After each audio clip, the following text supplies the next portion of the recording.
सुनो मोमिनो, जब भी अल्लाह रब्बुल आलमीन तुम्हारे ऊपर कोई मुसीबत डालता है, जब भी कोई मुसीबत आती है, किस लिए आती है मालूम? ये सिर्फ ईमान वालों और गैर ईमान वालों, मुनाफिक और मोमिन के दरमियान तफरीक करने के लिए, जुदाई करने के लिए, पहचान करने के लिए आता है। जब भी तकलीफ आती है, जब भी मुसीबत आती है, इसमें पहचान हो जाती है कौन मुनाफिक है, कौन मोमिन है, कौन ईमान वाला है, कौन काफिर है, कौन इस्लाम से बगावत करने वाला है। अल्लाह रब्बुल आलमीन इसकी जांच करने के लिए और उनके दरमियान तफरीक करने के लिए उस मुसीबत को डालता है।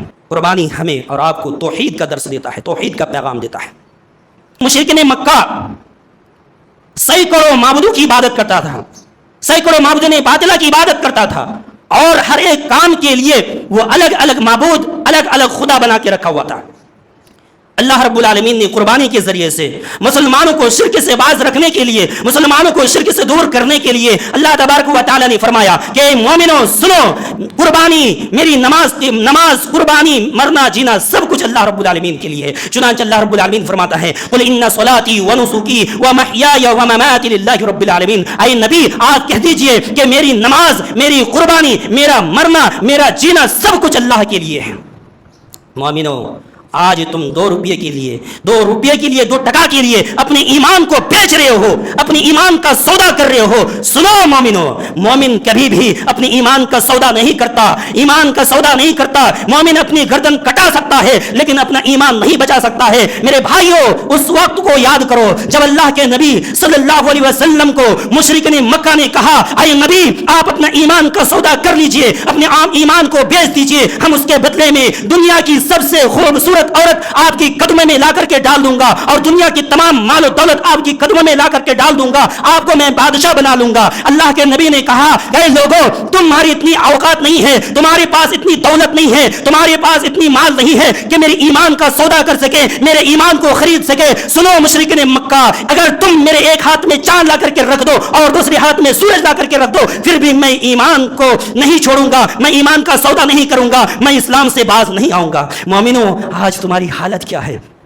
तुम्हारी हालत क्या है? आज 2 टके में तुम बिक जाते हो, ईमान से बिक जाते हो, मुसलमानों से गद्दारी करते हो, अल्लाह और उसके रसूल से गद्दारी करते हो, कुरान हदीस के सामने तुम अपने पैरों में कुचल रहे हो सिर्फ 2 टके के लिए। ये तुम्हारा ईमान है? सुनो मोमिनो, जब भी अल्लाह रब्बुल आलमीन तुम्हारे ऊपर कोई मुसीबत डालता है, जब भी कोई मुसीबत आती है, किस लिए आती है मालूम? ये सिर्फ ईमान वालों और गैर ईमान वालों, मुनाफिक और मोमिन के दरमियान तफरीक करने के लिए, जुदाई करने के लिए, पहचान करने के लिए आता है। जब भी तकलीफ आती है, जब भी मुसीबत आती है, इसमें पहचान हो जाती है कौन मुनाफिक है, कौन मोमिन है, कौन ईमान वाला है, कौन काफिर है, कौन इस्लाम से बगावत करने वाला है। अल्लाह रब्बुल आलमीन इसकी जांच करने के लिए और उनके दरमियान तफरीक करने के लिए उस मुसीबत को डालता है। जब भी अल्लाह के रसूल सल्लल्लाहु अलैहि वसल्लम के ज़माने में जंग हुआ, अल्लाह तबारक व तआला ने काफिरों के मुकाबले में जंग का ऐलान किया, तो जो मोमिन थे उन्होंने अपने हाथ में जान लेकर के और दूसरे हाथ में माल लेकर के निकल गए जंग के मैदान में और खुशी खुशी निकल गए। लेकिन जो मुनाफिक थे, जो अल्लाह के नाफरमान बंदे थे, जो काफिर थे, जो मुशरिक थे, जो मुसलमानों के दरमियान रह करके सिर्फ मुसलमानों का फायदा उठाने के लिए, मुसलमानों को गुमराह करने के लिए मुसलमान बनने की नाटक करता था, वो अपने घरों के अंदर बैठ जाया करते थे, जिससे पहचान हो जाती थी कि ये मोमिन नहीं है। हमारे अंदर भी वही चीज है। अपने ईमान का जायजा लो और देखो क्या हम हकीकत में मोमिन हैं? हम तो ना मोमिन और ना ही हम काफिर, हम बीच के रास्ते हैं।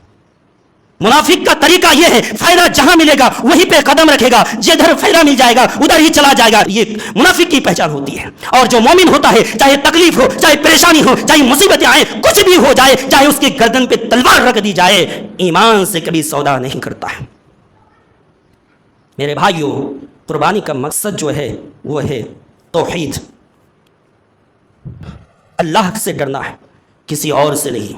गर्दन कट जाए कटाने के लिए तैयार, लेकिन हम ना किसी के सामने सर झुका सकते हैं और ना हम किसी से डर सकते हैं। मरना भी अल्लाह के लिए, जीना भी अल्लाह के लिए। दुनिया को ऐलान कर दो कि सुनो दुश्मन इस्लाम, तुम्हारी ये गलत फहमी है। अगर इस्लाम नहीं, अगर कुरान नहीं, अगर हदीस नहीं, अगर अल्लाह नहीं, अगर रसूल नहीं, तो हमारी भी कोई वजूद नहीं है। हम भी मरने के लिए तैयार हैं।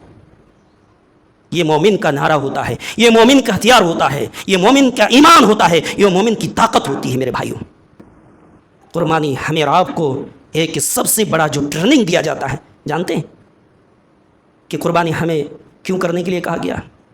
قربانی کا جانور کیوں ذبح کرتے ہیں؟ کیا اس کو جینے کا حق نہیں ہے؟ کیا اس کے اندر جان نہیں ہے؟ کیا اس کی زندگی نہیں ہے؟ کیوں ایک جانور کو آپ لٹا کر کے اس کے گردن میں آپ چھری کیوں چلا دیتے ہیں؟ اللہ کا شکر کرو، کتنے بڑے بڑے جانور جو اللہ تبارک و تعالیٰ نے تمہارے قبضے میں رکھا ہے، تمہارے قابو میں رکھا ہے، اللہ رب العالمین کا شکر ادا کرو۔ یہ جانور اگر ایک لات مار دے تو دوبارہ سانس بھی نہیں لے پائیے گا، لیکن یہ اللہ کا شکر ادا کیجئے کہ اللہ تبارک و تعالیٰ نے اتنے بڑے بڑے جانور کو ایک انسان کے مٹھی میں کر دیا، ایک انسان کے بس میں کر دیا کہ ہم اس کو لٹا کر کے آرام سے ہم اس کو ذبح کر پا رہے ہیں۔ میرے بھائیو، یہ اللہ رب العالمین کا بہت بڑا شکریہ ادا کیجئے۔ اور ہمیں اور آپ کو جو قربانی کرنے کا حکم دیا گیا ہے، اصل میں حقیقت میں ہمیں اور آپ کو یہ ٹریننگ دی جاتی ہے، ہماری یہ تربیت کی جاتی ہے کہ لوگوں، جس طریقے سے آج تمہیں حکم دیا گیا ہے کہ جانور کے گلے میں چھری چلاؤ، اگر تمہیں حکم دیا جائے کہ کل تمہیں اپنی گردن میں چھری چلانا پڑے گا تو تم اس کو بھی چلانے کے لیے تیار ہو جاؤ۔ یہ ہے قربانی کا اصل مقصد۔ ہم قربانی کا جانور انتظار کرتے ہیں کہ قربانی کا دن کب آئے گا کہ ہم اس کے گلے میں چھری لگائیں گے، لیکن مومنو سنو، جانور کے گلے میں چھری ڈالنا، اس کے گلے میں چھری چلانا اتنا آسان ہے۔ تمہیں جان کی قیمت نہیں ہے، تمہارے اندر ہمدردی نہیں ہے، اگر ہوتی تو سب سے پہلے اپنے گردن میں چھری چلاتا۔ کیا مطلب؟ اپنے کرتوتوں پر چھری چلاؤ، اپنے گناہوں پر چھری چلاؤ، اپنے غلط چیزوں پر چھری چلاؤ، اپنے برائیوں پر چھری چلاؤ، اپنی خواہشات پر چھری چلاؤ۔ جانور کو ذبح کرتے وقت تمہارے ذہن کے اندر یہ ہونی چاہیے کہ ہم آج جانور کے گلے میں چھری چلا رہے ہیں، ہم اپنی برائیوں پر چھری کب چلاؤ گے؟ مسلمانوں، اپنے گناہوں پر چھری کب چلاؤ گے؟ ہمارے اندر غیبت ہے، ہمارے اندر چغلی ہے، ہمارے اندر بےمانی ہے، ہمارے اندر شیطانی ہے، ان چیزوں کے اوپر چھری کب چلاؤ گے؟